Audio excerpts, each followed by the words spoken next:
ಹೊಸ ಪ್ರೊಫೈಲ್ಗೆ ನಿಮಗೆಲ್ಲ ಸ್ವಾಗತ.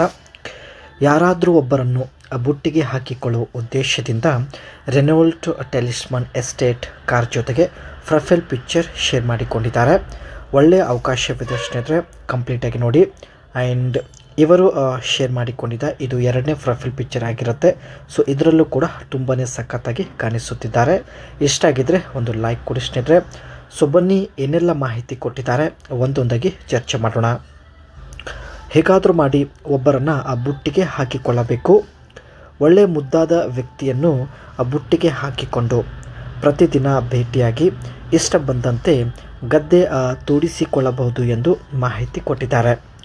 ಯಾವುದೇ ಹಣ ತೆಗೆದುಕೊಳ್ಳುವುದಿಲ್ಲ, ಫ್ರೀಯಾಗಿ ಗೈಯಲು ಅವಕಾಶ ಕೊಡ್ತೀನಿ ಎಂದು ಭರವಸೆ ಕೊಟ್ಟಿದ್ದಾರೆ ಸ್ನೇಹಿತರೆ. ಒಳ್ಳೆಯ ಅವಕಾಶವಿದೆ. ಸೊ ಅದಕ್ಕೆ ಪ್ರತಿಯೊಬ್ಬರು ಅನಿಸಿಕೆ ತಿಳಿಸಿ. ಅಷ್ಟು ದಪ್ಪ ಇದ್ದರೆ ಸಾಕು ಎಂದು ಮಾಹಿತಿ ಕೊಟ್ಟಿದ್ದಾರೆ. ಸೊ ಇದರ ಬಗ್ಗೆ ಮುಂದೆ ಚರ್ಚೆ ಮಾಡೋಣ. ಅದಕ್ಕಿಂತ ಮುಂಚಿತವಾಗಿ ಇವರ ಬಗ್ಗೆ ಸ್ವಲ್ಪ ಮಾಹಿತಿ ತಿಳಿದುಕೊಂಡು ಬರೋಣ. ಹೆಸರು ರೇಖಾ ಗುಪ್ತಾ ಅಂತ. ಕೊಬ್ಬು ತುಂಬಿದ ಶರೀರ, ಅದಕ್ಕೆ ಪ್ರತಿ 4 ದಿವಸಕ್ಕೆ ಒಂದು ಸಲ ಬಯಕೆ ಆಗುತ್ತದೆ ಎಂದು ಖುದ್ದಾಗಿ ರೇಖಾ ಗುಪ್ತಾ ಅವರೇ ಮಾಹಿತಿ ಕೊಟ್ಟಿದ್ದಾರೆ. ಅರ್ಜೆಂಟ್ ಸೌತೆಕಾಯಿ ಬೇಕು ಎಂದು ರಾಮನಗರದ ಒಂದು ಕನಕಪುರದಿಂದ ತಾವು ರೆನಾಲ್ಟ್ ಟೆಲಿಸ್ಮಾನ್ ಎಸ್ಟೇಟ್ ಒಂದು ಕಾರ್ ಜೊತೆಗೆ ಇಲ್ಲಿ ಪ್ರೊಫೈಲ್ ಪಿಕ್ಚರ್ ಶೇರ್ ಮಾಡಿಕೊಂಡಿದ್ದಾರೆ. ಸೌತೆಕಾಯಿ ಅಷ್ಟು ದಪ್ಪ ಇದ್ದರೆ ಸಾಕು ಎಂದು ರೇಖಾ ಗುಪ್ತಾ ಅವರು ಮಾಹಿತಿ ಕೊಟ್ಟಿದ್ದಾರೆ. ಸ್ವಲ್ಪ ದಪ್ಪ ಇದ್ದರೆ ಸಾಕು, ನೆಮ್ಮದಿ ಸಿಗೋದಕ್ಕೆ ಶುರುವಾಗುತ್ತದೆ ಎಂದು ಮಾಹಿತಿ ಕೊಟ್ಟಿದ್ದಾರೆ. ಆದರೆ ಕೆಲಸ ಮಾಡುವಾಗ ಅವಸರ ಮಾಡಬಾರದು ಎಂದು ಒಂದು ಚಿಕ್ಕ ಸಲಹೆ ಇಲ್ಲಿ ಕೊಟ್ಟಿದ್ದಾರೆ. ಅವಸರ ಮಾಡಿದರೆ ವ್ಯಕ್ತಿಯ ರಸ ಬೇಗ ಹೊರಗೆ ಬರುತ್ತದೆ.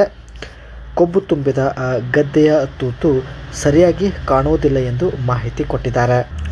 ನೋಡೋದಕ್ಕೆ ಸ್ನೇಹಿತರೆ ರೇಖಾ ಗುಪ್ತಾ ಅವರು ಸ್ವಲ್ಪ ದಪ್ಪ ಇದ್ದಾರೆ. ಸೊ ಹಾಗಾಗಿ 2 ರಂಬೆಗಳ ಮಧ್ಯೆ ಇರುವಂತಹ ತೂತು ಸರಿಯಾಗಿ ಕಾಣುವುದಿಲ್ಲ. ಸೊ ಇದಕ್ಕೆ ಕೆಲಸ ಮಾಡುವ ಮುಂಚೆ 2 ತೊಡೆಗಳು ಚೆನ್ನಾಗಿ ಅಗಲ ಮಾಡಬೇಕು ಎಂದು ಮಾಹಿತಿ ಕೊಟ್ಟಿದ್ದಾರೆ. ಹಾಗೂ ಜಾಸ್ತಿ ದಪ್ಪ ಇರಬೇಕು ಅಂತ ಕಂಡೀಷನ್ ಇಲ್ಲ, ಸೌತೆಕಾಯಿ ಅಷ್ಟು ದಪ್ಪ ಇದ್ದರೆ ಸಾಕು ಎಂದು ಮಾಹಿತಿ ಕೊಟ್ಟಿದ್ದಾರೆ.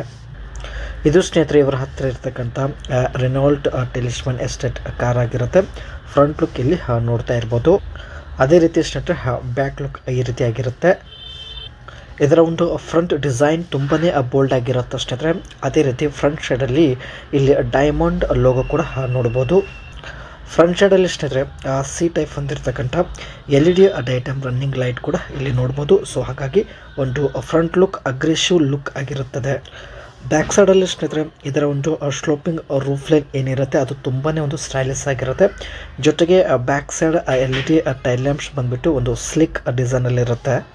ಜೊತೆಗೆ ಬ್ಯಾಕ್ ಸೈಡಲ್ಲಿ ಇರ್ತಕ್ಕಂಥ ಟೈಲ್ ಗೇಟ್ ಬಂದು ತುಂಬಾ ಫ್ರೀ ಪವರ್ ಹೊಂದಿರತಕ್ಕಂಥ ಒಂದು ಟೈಲ್ ಗೇಟ್ ಇರುತ್ತೆ. ಸೊ ಒಳ್ಳೆ ಸ್ಪೇಸ್ ಕೂಡ ಇರೋದಾಗಿ ಮಾಹಿತಿ ಕೊಟ್ಟಿದ್ದಾರೆ. ಈ ಒಂದು ಕಾರ್ನ ಫುಲ್ ಲೆಂತ್ ಬಂದುಬಿಟ್ಟು 4.86 mm ಆಗಿರುತ್ತೆ. ವೀಲ್ ಬೇಸ್ ಬಂದುಬಿಟ್ಟು 2.81 mm ಆಗಿರುತ್ತೆ. ಆ್ಯಂಡ್ ಇದರಲ್ಲಿ ಸ್ನೇಹಿತರೆ 1.6 ಲೀಟರ್ಸ್ ಪವರ್ಫುಲ್ ಡೀಸೆಲ್ ಇಂಜಿನ್ ನೋಡ್ಬೋದು. ಆ್ಯಂಡ್ ಮೈಲೇಜ್ ಬಂದುಬಿಟ್ಟು 1 ಲೀಟರ್ಗೆ 25 ಕಿಲೋಮೀಟರ್ ಒಂದು ಮೈಲೇಜ್ ಇರುತ್ತೆ. ಕಾರ್ ಒಳಗಡೆ ಸ್ನೇಹಿತರೆ ಒಂದು ಲಕ್ಸುರಿಯಸ್ ಫ್ಯೂಚರ್ಸ್ ನೋಡ್ಬೋದು. ಜೊತೆಗೆ ಮಸಾಜ್ ಶೀಟ್ ಕೂಡ ಈ ಒಂದು ಕಾರಲ್ಲಿ ಇರುತ್ತೆ. ಸೊ ಒಳ್ಳೆಯ ಒಂದು ಎಂಟರ್ಟೈನ್ಮೆಂಟ್ ಮಾಡೋದಕ್ಕೆ ಈ ಒಂದು ಕಾರ್ ಬೆಸ್ಟ್ ಎಂದು ತಾವು ಮಾಹಿತಿ ಕೊಟ್ಟಿದ್ದಾರೆ.